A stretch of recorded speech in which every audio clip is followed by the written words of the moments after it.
Jadi ini nih alasan masyarakat kenapa harus alih media ke sertifikat tanah elektronik. Alasan yang pertama, sertifikat tanah elektronik akan meningkatkan efektivitas dan transparansi terhadap pendaftaran pertanahan. Jadi dulu banyak masyarakat yang merasa kalau pengurusan sertifikat tanah itu ribet, lama, dan berbelit. Nah, dengan adanya sertifikat tanah elektronik ini, masyarakat tuh bisa lebih tahu kalau pengurusan sertifikat tanah elektronik itu tuh sekarang lebih mudah. Yang kedua, lebih menjamin dalam pengelolaan arsip pertanahan dan juga warkah. Jadi gini, kalau di kantor pertanahan itu kan biasanya berkas-berkas yang diajukan ke masyarakat itu bentuknya tuh berkas-berkas yang bertumpuk seperti ini. Nah, terus kita tuh butuh satu ruangan untuk menyimpan berkas-berkas itu. Nah, bayangin, dari banyaknya berkas-berkas masyarakat yang masuk, kita butuh space berapa banyak nih untuk menyimpan berkas-berkas tersebut. Amit-amit nih terjadi bencana atau musibah, misalnya kayak kebakaran, longsor, tsunami, berkas-berkas yang bertumpuk itu yang kita simpan di dalam ruang warkah atau arsip pertanahan, itu bisa aja hilang lenyap, terus data-data yang dipunya masyarakat tuh bisa udah gitu hilang. Nah, dengan adanya sertifikat tanah elektronik ini, data-data kamu tuh tersimpan dalam berangkas elektronik. Udah gitu nih, kamu tuh juga bisa mengakses berangkas elektronik itu melalui aplikasi Sentuh Tanahku. Karena apa?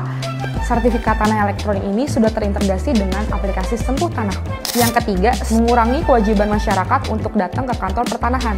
Karena semuanya sekarang sudah digital, masyarakat tuh sekarang bisa banget akses pelayanan pertanahan melalui aplikasi Sentuh Tanahku. Nah, di dalam aplikasi Sentuh Tanahku itu, masyarakat juga bisa langsung tahu terkait fitur info layanan. Jadi masyarakat tuh bisa ngecek dulu nih, butuh berkas apa aja, terus tarifnya berapa yang harus dikeluarkan. Prosesnya juga bisa banget di-tracking dalam aplikasi Sentuh Tanahku itu. Yang keempat, ini nih yang paling penting. Sertifikat tanah elektronik akan mempersempit ruang gerak mafia tanah. Dengan adanya sertifikat tanah elektronik ini, masyarakat tuh udah nggak perlu khawatir lagi deh kalau misalnya sewaktu-waktu sertifikat tanah kamu tuh bisa gampang dipalsuin atau dimanipulasi oleh mafia tanah. Karena apa? Sertifikat tanah ini tuh bentuknya tuh bener-bener secure paper dilengkapi dengan sistem keamanan yang berlapis.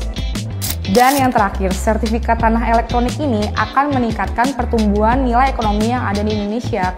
Karena transaksi elektronik akan semakin pesat di era digital sekarang ini. Nah, bagi masyarakat yang ingin mengganti belangko sertifikat tanah dari analog menjadi elektronik, itu bisa langsung datang ke kantor pertanahan terdekat dengan mengajukan permohonan pergantian belangko atau permohonan alih media ke sertifikat tanah elektronik. Terus bagi masyarakat yang masih tanya, sertifikat tanah saya masih analog, bentuknya masih kertas, terus gimana? Apakah sertifikat tanah ini tidak diakui oleh negara? Jawabannya tidak. Negara masih mengakui sertifikat tanah berbentuk analog atau kertas itu.